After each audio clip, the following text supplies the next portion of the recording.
खुलुमबाय। गिबियावनो नोंथांमोनखौ जनालि बर' रादाबाव बरायग्रोबाय।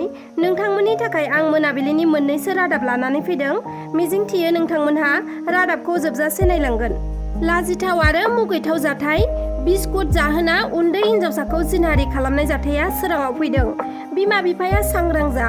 जुदि नोंथांनाव गेलेनो रोंनाय उन्दै हिन्जावसा फिसाजो दङब्ला नोंथांमोना सांग्रां जा, नङाब्ला नोंथांनि फिसाजोआबो दुथांनि आखायाव जानांगोन बोलि। नंगौ, उन्दै उन्दै हिन्जावसाफोरानो जिनाहारि खालामजानाय, बुथारखुमा जानाय बायदि बायदि जाथायफोरा जागासिनो दं। जनायाव सासे उन्दै हिन्जावसा गथ'खौ जिनाहारि खालामदों सासे लंपटआ।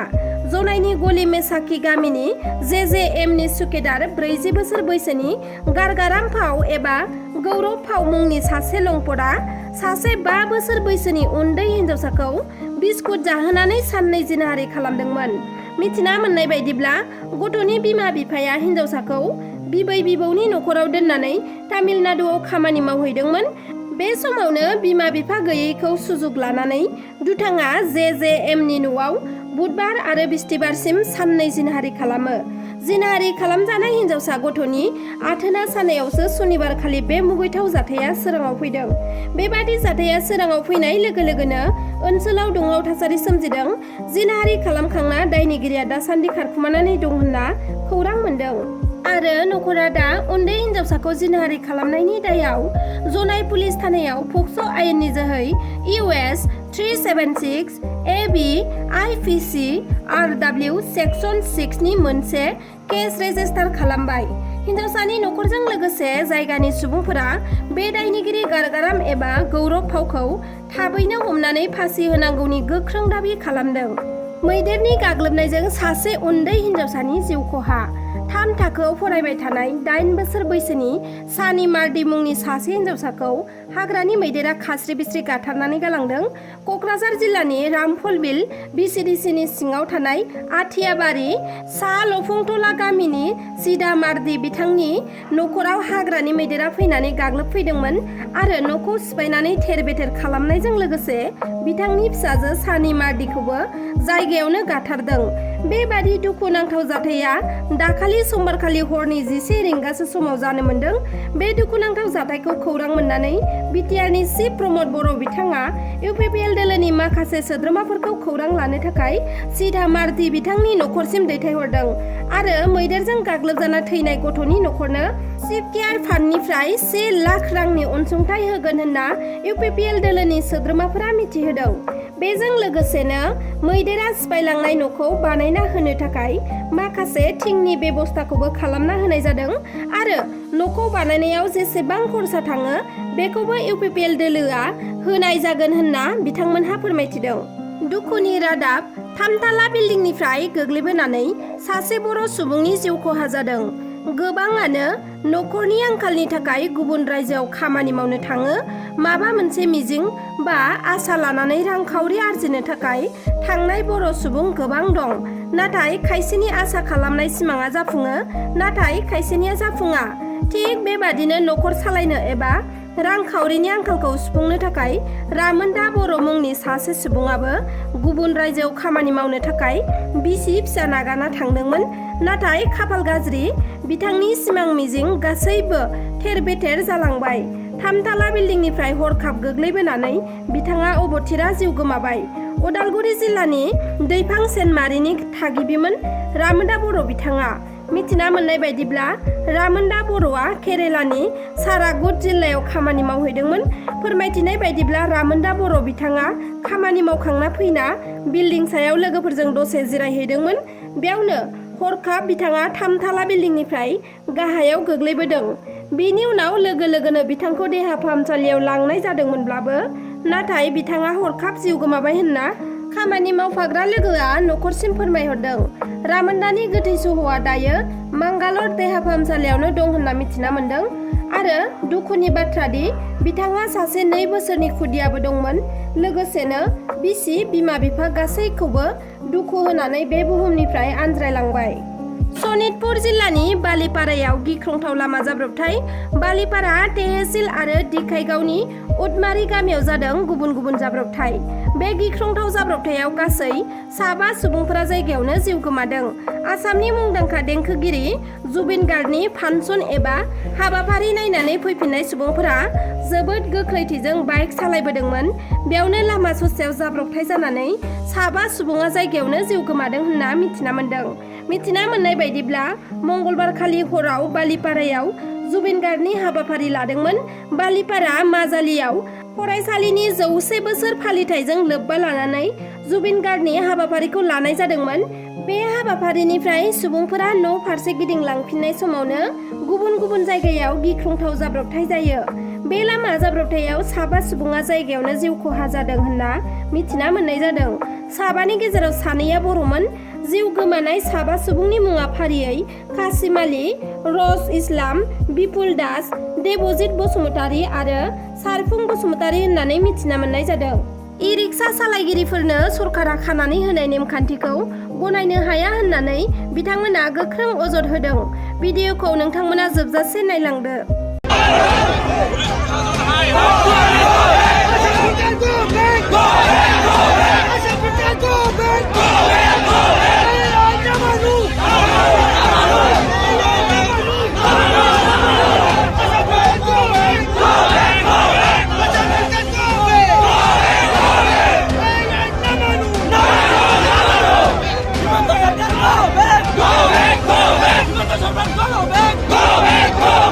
मानगोनां मिडिया नोंथांमोन, print media, press media, electronic media नोंथांमोन साफ्रोमनोबो आंनि गोसो गोरबोनि अननाय मोजां मोननायखौ जासिबाय।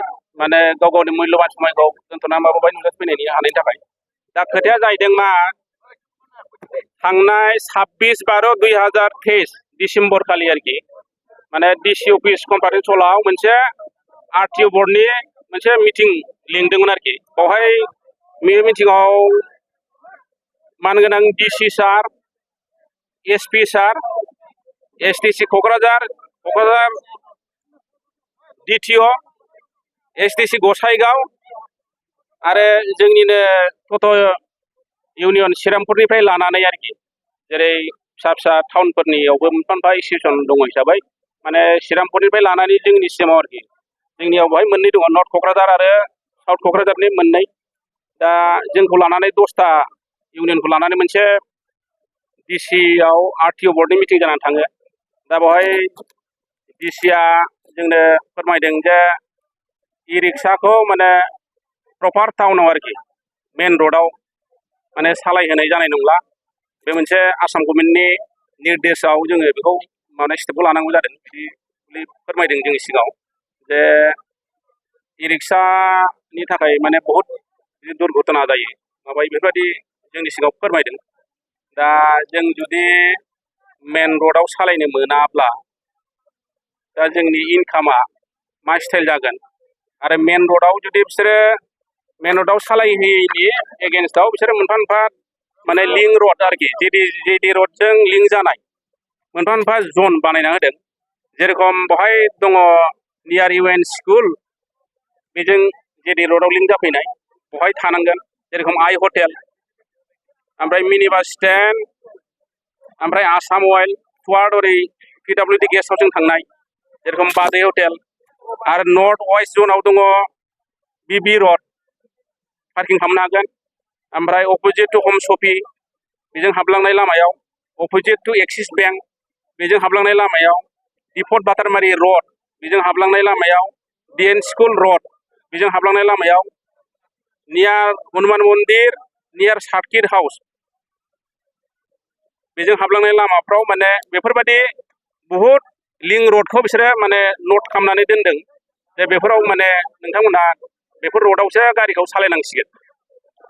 दा जोंहा मोनसे बेवहाय गिखांनाय फैदों आरोखि जे इ-रिक्सा सालायगिरिफ्रा जेरेखम दा जेबादि सालायनानै दङमोन, बेखौ जुदि फट करि माबा मोनसे साना हवाबालानो जोंनि सायाव बेबादि नोजोरजों नायनानै जोंखौ बे जायगायाव जुदि सालायनो होयोब्ला जोंनाव गाबोन सोरबा हयथ' खामायनोबो हायाबो जानो हागौ, सोरबा खामायोब्लाबो 100-150 बिदि खामायनो हागोन आरो। दा बेखौ जोङो जोंनिफ्राय जों मानिनानै लानो हायाखै।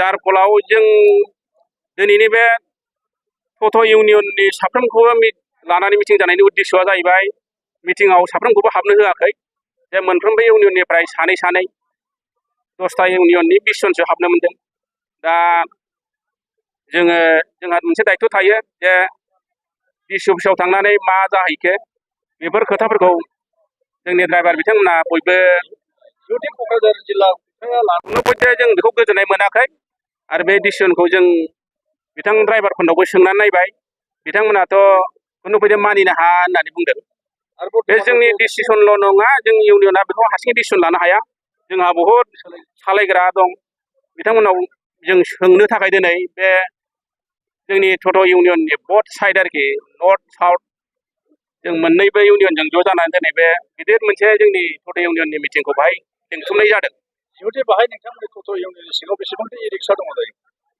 नियार एबाउट जोङो प्रपार क'क्राझार मिउनिसिपालनि आन्दाराव गोग्लैनायखौ लायोबा जों माने 600 सामथिं आरो आरबान एरियाखौ लाफायोब्ला बिदिनो 1500 2000सो जाहैगोन आरोखि दा बिथांमोना माने टट'आ गेदारिं जायो टट'नि थाखाय रडआव एक्सिडेन्ट बारा जादों माबादों बेफोरबायदि जोंनो मोनसे बाहाना दिन्थिदों जार फले जोंखौ बोखारदों जोङो ओरैबायदिबो मोनसे डिमान्ड खालामदोंमोन जे नोंथांमोना टट'खौ बोखारनायनि आगोल मोनसे डिसिसन ला दा जोङो जिखिनि फैसा इनकाम खालामो आरजियो दाथ' बे जों ओरैबा ओरै बबेबा गसाइगावनिफ्राय फैनाय सोरबा सेरफांगुरिनिफ्राय फैनाय सोरबा बङाइगावनिफ्राय फैनाय सोरबा विंगारजों फैनाय सोरबा मिनि बासजों फैनाय सोरबा मेजिकजों फैनाय पेसेन्जारफोरखौ जों ओरै लांलाय हरै लाबोलाय खालामनानै जों फैसाफोरखौ दा माने इनकाम खालामगासिनो दं दा जोंखौ जुदि पकेट रडआव सालायहैयोबा जों बे पकेट रडआव सोर बिथांमोना गाखोहैनो थांगोन मा खालामनो गाखोहैगोन बाय आरो मोनसे रडआव जेरेखम हमनानै ला सुभासपल्लिनि लामा बे सुभासपल्लिजों हाबलांनानै पाथरघाटआव ओंखारहैनाय लामा बे लामाजों साबसे मानसिया फैनानै नैबे मेन रडआव ओंखारफैगोन साबसेया सोर मैगं लायनो फैगोन बा सोर साबसे अफिसाव फैगोन कयजन अफिस मावग्रा दङ दा बेखिनिखौ सोर बेयाव गाखोनानै बिसिम 10 थाखा होनानै ओंखारफैगोन दा बेवहाय जोंहा खुनु बायदि माने इनकामनि लाइनखौ जों नुहुराखै गतिके जों बेखौ माने मानिनानै लानो गोब्राब मोनदों दा बेखौनो लानानै जों बिथां टट'आलाफोरखौ लानानै जों बिथांमोनाव मतामत लादों जे नोंथांमोना बे आयेनखौ मानियो ना मानिया जोंथ' इउनियन हिसाबै जों खोनासंनानै फैबाय नोंथांमोननो जा खोन्थानांगौ जों बे खोन्थानो थाखाय जों बेखौ लिंथुमनाय जादों आरो दा जोंनिफ्राय मोनसे डिमान्ड होदोंमोन जे नोंथांमोना बेखौ खालामनायनि सिगां प्रपार टाउन सिङाव जेफोर बास स्टेन्ड दङ धरक टेम्पुनिफ्राय लानानै मिनि बास स्टेन्ड विंगार स्टेन्ड मेजिक स्टेन्ड बेफोरखौ जुदि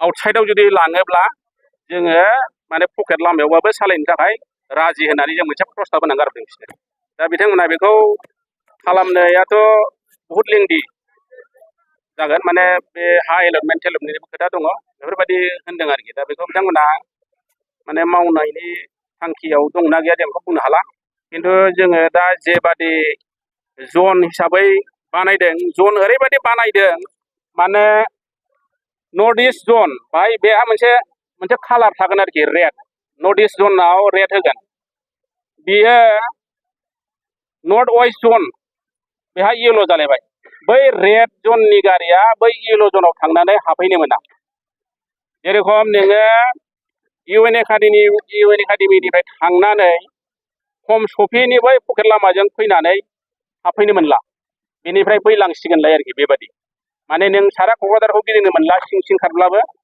माने नोंनो मोनसे लामा खाना होनबाय नोङो बैसिम थांदो बेनिफ्राय बैनो हैदोलाय बेनिफ्राय बै लांसिगोन बेबायदि स्टाइलनि आरोखि गुबै दाबिया जाहैबाय आगोलाव जेरैबायदि सोलिबोदों बेबायदिनो सोलिनांगौ जाहाथे बेखौ आसाम गभर्नमेन्टनिसिम मोनसे जोंनिफ्राय मोनसे माने रिकुवेस्ट जे बेफोर जेरै सोलिदों बिदिनो सोलिनो होनांगौ नङाबा जोंनि न'खर खुंनायाव जा बहुद माने हेम्पार जागोन सोरहाबा नोङो प्राइभेट स्कुलाव फरायनाय दं जोंहाबो मोनसे उद्देश्य थायो जोंहाबो मोनसे थांखि दं फिसा फिसौखौ मानसि खालामनायनि जों बेबादि आयेनखौ मानिनानै सोलिनांगौबा जोङो गाबोन 200 थाखाबो खामायनो हानाय नङा आंहा खुद निजेस्व आंहानो बेवहाय बिराद गिदिर समस्या जागोन आरोखि सेकेन्ड अपसन जेबो गैया बेटारि रिक्सा सालायनानै आं दा सोलिगासिनो दं आंना अलरेडि फिसालाया सासे MBBS फरायगासिनो दं गुवाहाटियाव आङो बेनो अखानायब्लानो पकेट मानि हरनांगौ जायो दा आङो रिक्सा सालायनानै दा जेनेबा धरक 700 800 खामायनांगौ हरनांगौ